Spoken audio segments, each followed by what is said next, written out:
Hi, I'm Joe Harroz, President of the University of Oklahoma. I want to welcome you to our Conversations with the President.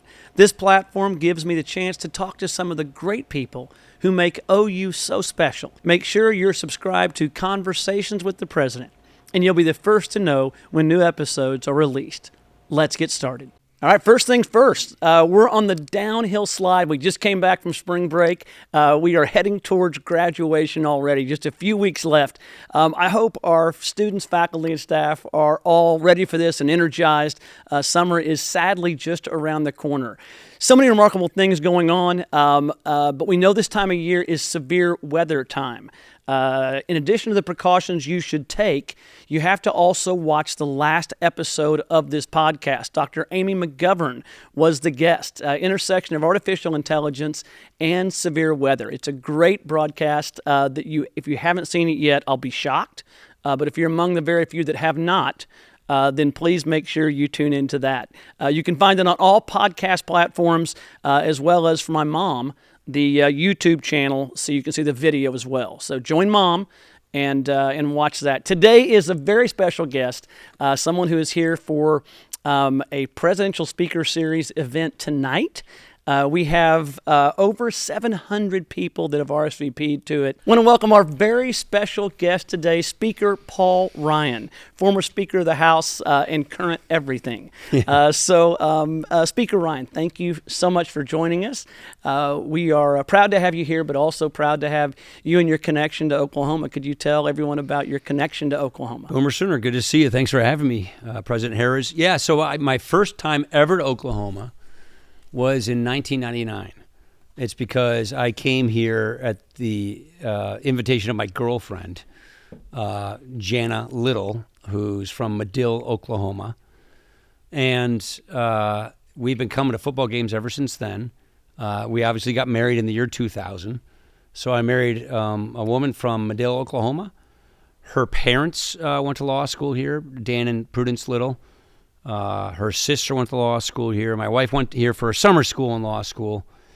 And just to give you a sense of, how I've been coming back here. So we have a family ranch in Madill, Oklahoma. So I come here 2 or 3 times a year, mostly to take your deer and your fish out of state. You do a lot of hunting and fishing here.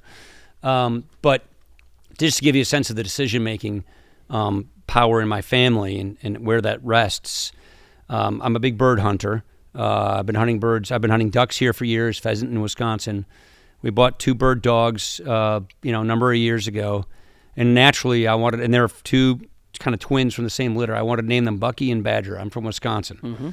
They are named Boomer and Sooner. And so that tells you who makes the decisions in our family. So we have OU paraphernalia and stuff, swag all over our home. We watch all of the football games, so it's either like the Badgers, the Sooners, and I teach actually at Notre Dame, and I'm an Irish Catholic from the Midwest, so I've always been a Notre Dame fan. So that's our third team that we follow. But we're Boomer Sooner all the way.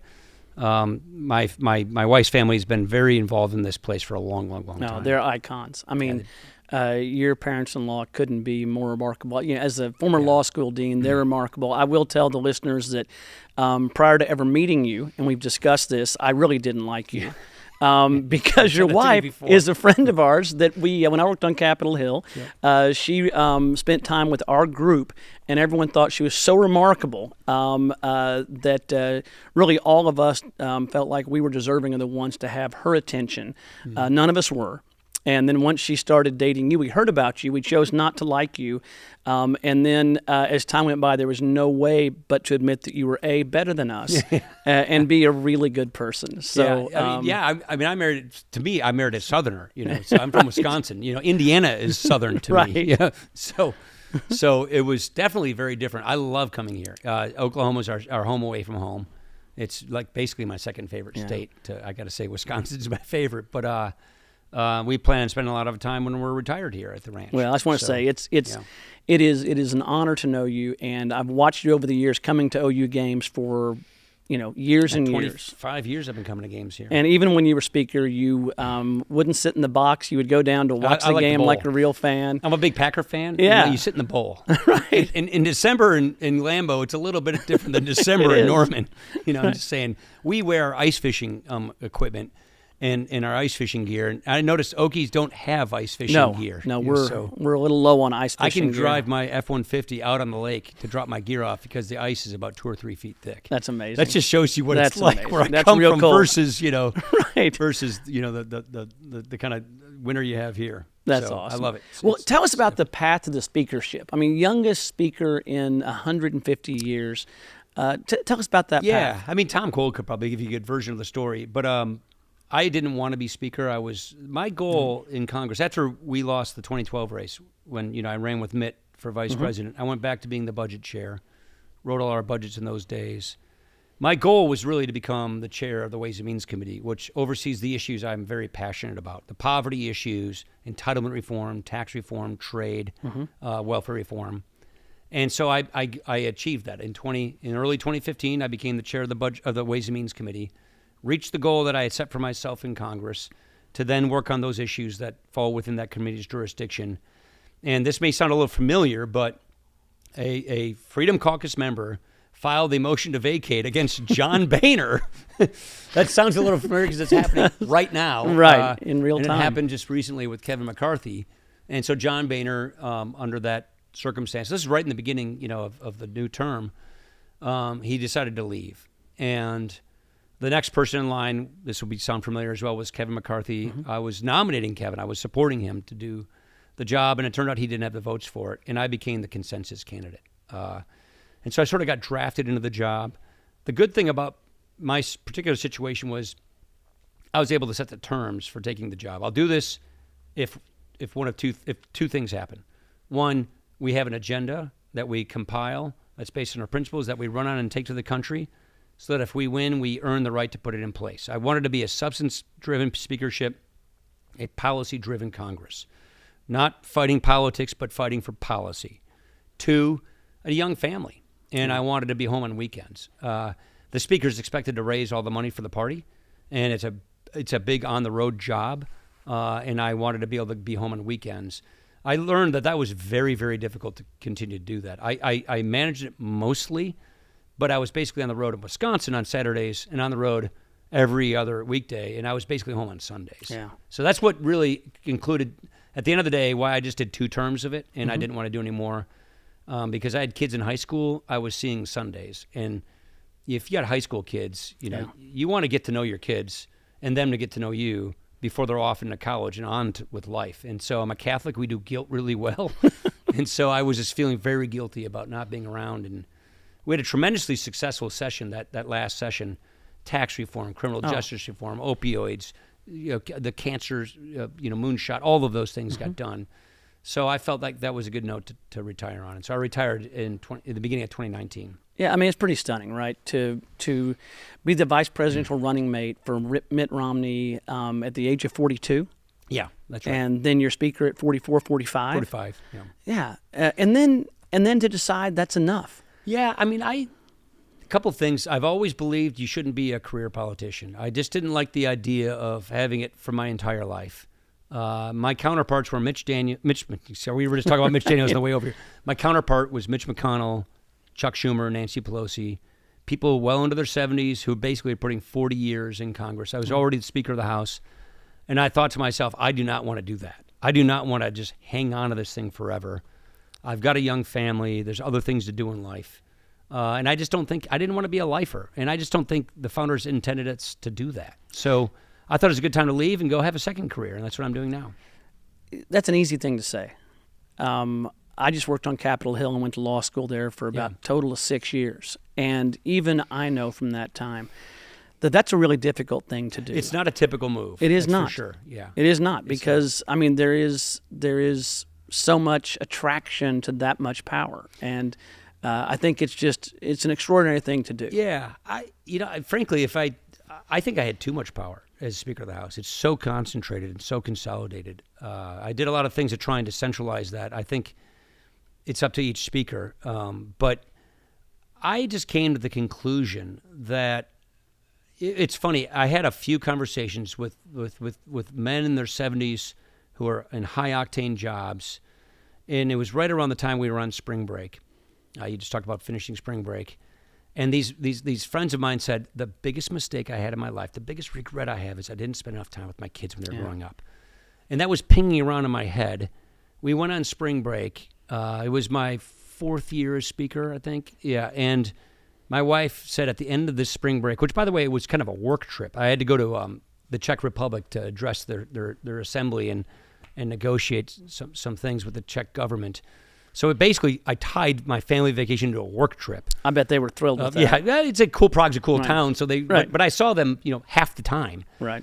And at the end of that week, where we were at least together every day for periods of the day, my wife said, "You realize this is the first time, this is the longest time we've had it together as a family outside of Christmas in 4 years."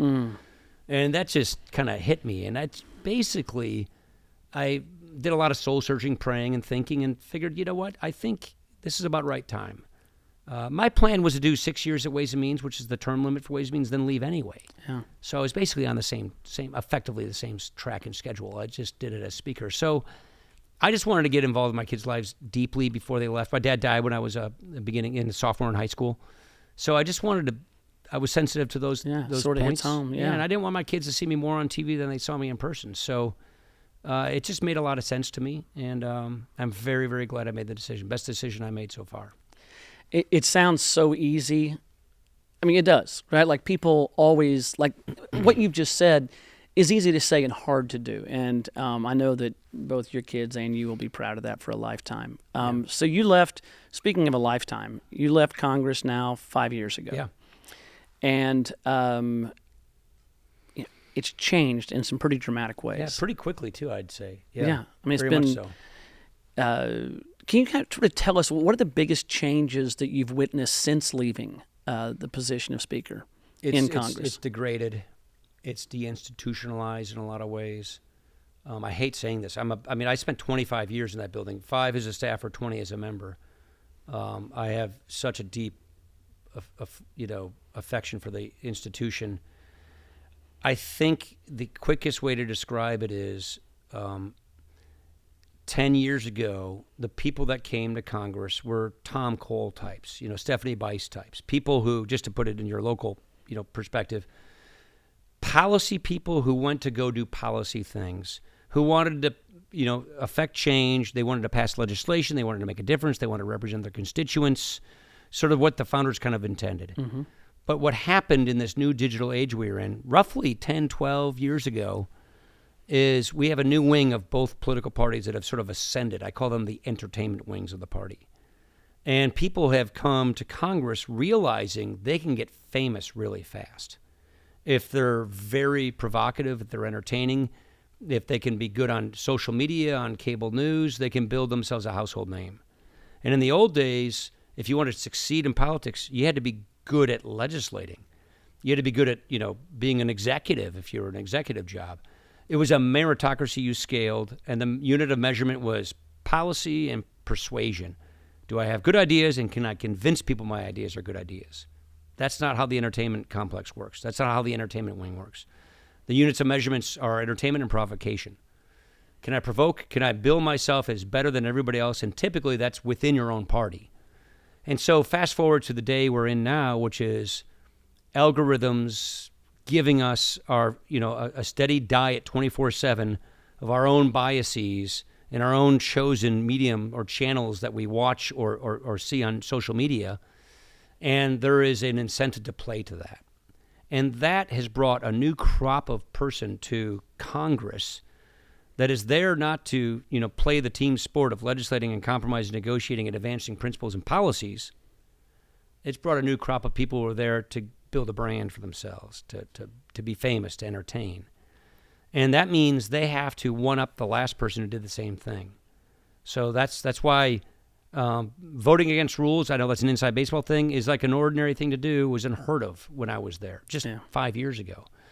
Motion to vacate, which was there, for just extreme circumstances, is done because someone doesn't like a bill that came to the floor that the majority of Congress supported. So you see a degradation of the standards and I'd say of the quality. And it's a bit of a deinstitutionalization. I think we'll recover from this because America's gone through all these various populist moments now. And the kind of populism that's sort of pulsating through the Capitol today is what I call zero-sum game populism. And my goal, my management philosophy as speaker was always to try and build an atmosphere of a positive-sum game where there are lots of Venn diagrams members can have from both sides of the aisle, where they can find where does that overlap happen in our positions, and let's go past those things. Mm-hmm. Where do we find common ground? Let's get that done. What are our goals and objectives? Let's build teams and consensus to get there. And that there are going to be lots of win-win situations. Because if you're in a game that's dynamic and growing and there are win-win situations, more gets done. If you're in a zero-sum game where it's a static game, like an election, mm-hmm. where there's always a winner and there's always a loser and it's one or the other, that gets you in the dynamic we have now, zero-sum game playing, not just on legislation where you're actually in trouble with your party if you compromise with the other side. It's zero-sum game within your party. So that creates lots of infighting. And if you have a populism that is not tethered to a core set of principles, ideas, or policies, then you're playing zero-sum game. And it's bad for unity, it's bad for party building, it's bad for getting stuff done, it's bad for negotiating and compromising between the parties. And unfortunately, I think that is now the game that's being played because of sort of the left has, I'm obviously speaking as a Republican, but the left has similar problems as well. They have their own base with their own problems doing the same thing to themselves. So we're really in sort of a funk right now, I'd say. And I take it Senator Langford's work on the immigration bill that we just saw put together and then taken out is an example of that. Yeah, a great guy, really good legislator, very good conservative. I mean, James Langford is a rock-rib, principled conservative who was doing a lot to advance good legislation. I'd say it's 3/5 or 2/3 of what you need to do to secure the border, and that's a lot more than we have right now. So he was making huge strides to better secure the border and fix our immigration laws. I'm sure there are a few more things we could do, but when you have to get 60 votes to pass a bill through the Senate, and you're in the minority, he didn't have to give anything in return in exchange for this. It's probably one of the best immigration deals I've ever seen. And I've been doing this for 25 years. And then to have the rug pulled up from under them at the last minute, I think was just a shame. And the shame is that the American people lose. Right. The border still is unsecure. It's still a complete disaster. And James Langford did what it takes to actually get legislation passed to fix it. And regrettably, it kind of got caved in at the end there. This particular issue, I won't go on much longer. I've been a part of 3 or 4 immigration deals that we try to get done. It has always fallen apart at the last minute because of politics from one party or the other. In this case, it was our party. In the past, it was the Democrats. One party sees a political advantage being given to the other party, and they don't want that. Therefore, they blew up the immigration deal that we had in front of us. Yeah, and that's zero sum. Yeah, that's zero sum. Yeah. So related to the entertainment wing of each of the parties, are the foreign adversaries that want to destabilize democracy, are they after us? And if they are, to what extent are their efforts amplified or benefited from the entertainment wings of both parties? Yeah, that's exactly right. So, there's a classified version of that story, and there's an unclassified version of that story. The unclassified Could version, you give us the classified version? Yeah, right. So the unclassified, I spend a lot of my time on these issues. So when you're a speaker, you spend a lot of your time in that space. Our adversaries are definitely out to undermine us. And our adversaries, let me just say China, Russia, Iran too, actually, and a little bit of North Korea. They're just not as good at this. But our adversaries are trying to do 2 things. They're trying to demonstrate to the world that their form of government, tyranny, autocracy, dictatorships, is better than democracy. It's faster, it's leaner and meaner. One guy makes a decision, things get done. So and I think that's wrong, and I think they're wrong. They want to prove that. The other reason the other thing they're trying to do to prove that is they're trying to get us to hate each other inside of our countries, hyperpolarize America and democracy so that it renders itself incapable of solving big problems, get us so wrapped around the axle, so conflicted and polarized that we can't reach consensus and make decisions to solve our problems, to put our best face forward, to defend our national security, to grow our economies, to get the big problems under control. And so they believe that we will relativize ourselves into self-immolation in the 21st century because of this massive polarization that, yes, we are doing because of the entertainment, because of the emotions of fear, envy, hate, anger are a whole lot easier to mine and tap and monetize than, hope, growth, and opportunity. Right. So that's indigenous within us today anyway because of digitization and relativism. But our adversaries are definitely putting gas on the fire. They're definitely, look, the whole debate about TikTok is a good example, where they're trying to, from outside, stir up our public. The Russian bots is a phrase we use all the time, and they do this. They have entire buildings full of people whose goal is to inject poison into our public discourse online and get us stirred up and hating each other. And we're doing a pretty good job of it on our own. They're just adding accelerant to it. So this is clearly an attempt for illiberal regimes to try and basically show that democracy doesn't have the stuff that it takes. Now, at the end of the day, I think we're going to win this thing. I think the advancement that comes with innovation, that free enterprise and private property rights gets us, means we're going to lead on technology. We're going to win the race on quantum. We're going to win the race on AI and all these things, so long as we don't regulate it to death. And I think we're going to win this thing at the end of the day. But it's going to be a bumpy ride from here to there. And it's not certain. It's definitely not certain. I'm just an optimistic person. Yeah. I think life is better that way. Yeah. No, it's interesting. Being a law school dean for 9 years, I mean, these are the honest conversations we have to have as a country to make sure the outcome is what it's always been, because it's not guaranteed to be so. Not in the least. Yeah.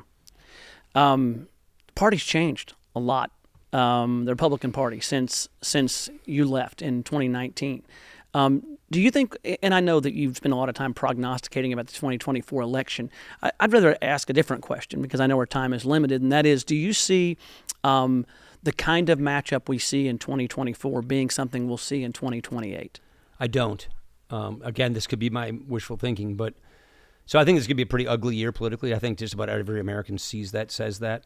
And I'm frustrated with the choice of candidates we have, but I won't get into that issue as you just mentioned in your question. I think what's going to happen, and this is a bit of wishful thinking, Americans are going to get sick of two things. They're going to get sick of hating each other. They're going to get sick of all this polarization because it's getting bad and worse, and it will probably bottom out in this year because this is going to be one ugly election. And then I think because our problems are piling up and we know that they're getting out of control, Americans are going to be tired of things not getting done. They're going to be tired of unsolved problems. So I would like to think, and I believe this, that there will be a political prize for the political leader or party that says, let's unify, let's inspire, and let's solve problems. And I have solutions. Right now, you don't have that being offered today. But I do think, and what gives me sort of hope as a Republican, I watched Glenn Youngkin's campaign very closely in Virginia. Mm-hmm. That's the kind of campaign he ran. I want to unify. Everybody's welcome. Even if you agree with me 70% of the time, 50% of the time, I want you on my team. I'm going to inspire. I'm going to be inclusive. And, oh, by the way, I have solutions to problems, and let's go solve problems. I'm going to run at the problems. That's not what you got with these two guys running for president right now. I do think that there's going to be a hunger for that come, say, 2028. And I think we'll get there. It's what Ronald Reagan did when he replaced Jimmy Carter. I'm on the Reagan Board of Trustees, the Reagan Library, in charge of, safeguarding his reputation and his legacy. So I studied Reagan a lot lately. This is what Reagan brought to America, which was in a ugly funk. We were mad at each other. Nothing was getting done. Problems were getting out of control. Reagan came in, a shining city on a hill, morning in America. Here's my solutions. He won a big election. He put them in place, and it worked. Yeah. I think we're due that, and I think the country is going to be yearning for that in the not too distant future. Yeah, I think that's true. I mean, I think you're right. Optimism, hope, love, not hate, are in some real policy objectives that articulate a clear vision for us to remain and become an even better version of who we are. All right, so today I had a student come by and looking at their future, and they were saying, I asked, what do they want to do with their career goals? And her response to me was, I want to have 3 different careers. And I smiled because I've read some of your stuff. Yeah. And you've talked about how you're in the second of what you hope are three different career sets. I referenced you, and I think it'd be fun. Students will always look at me and say, "What's your career advice?" Could you just sort of, for the students that are listening, this idea of what's your best career advice? You might tell us a bit about your second career and how you have prepared yourself and how students should prepare themselves. It's funny. I was just talking to my daughter, who's a senior in college right now, about giving her this advice. Just like not an hour ago, over at the Noun Hotel, was on the phone giving her just this kind of advice. So I'm in my second career. I figured, we're going to live long lives, hopefully, knock on wood. And I'm thinking 3. I wanted to have a public service career. Now I'm having a career. What I do today, I do a vocational thing. I am a teacher. I teach economics at Notre Dame. I built up a poverty foundation in Wisconsin that uses economics to solve poverty problems. And I'm a fellow at a think tank called the American Enterprise Institute, working on big fiscal policy in Washington and social safety net policy, poverty policy. And then I have a business career. I'm a partner at a private equity firm buying what we call middle market businesses, middle-sized businesses, growing them. And I'm vice chair of the world's largest Fortune 500 CEO consulting business called Teneo, which is big company problems. The reason I did all of this is I wanted to scale new learning curves, and this is part of my advice. I defended the free market system for 25 years in public service. I wanted to be a part of it and understand it from the inside out, the plumbing of it. So that's what I do in business, and I do some board work as well there. On vocation, I want to focus on the policy objectives that I didn't quite complete that I want to keep working on.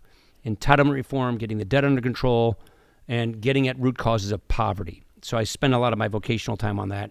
Scaling new learning curves. That's the key piece of advice. Always be hungry for learning. Always be hungry for knowledge. And whatever you do, have a good attitude. I tell this to my kids. I tell this to our interns, new staffers. You're coming out of college. You're bright. You're ambitious. I assume you're hardworking. Those things you must have and take for granted. The difference maker is, do you have a good attitude? Yeah. Are you hungry and is no task beneath you? The knock on the current young generation coming out of college is they feel entitled. They feel like they should automatically arrive at success because they saw it on TV and this should just automatically happen to them. The people who think like that are not going to do as well as the people who are hungry, ambitious, but more importantly, have a good attitude and and I have a humility about it. Oklahomans have humility. I just came from Texas. It's a different state in that sense than Oklahoma. Okies have humility, so you're already off to a good start. Yeah. So humility, and you have 2 ears and 1 mouth and using that proportion. Yeah.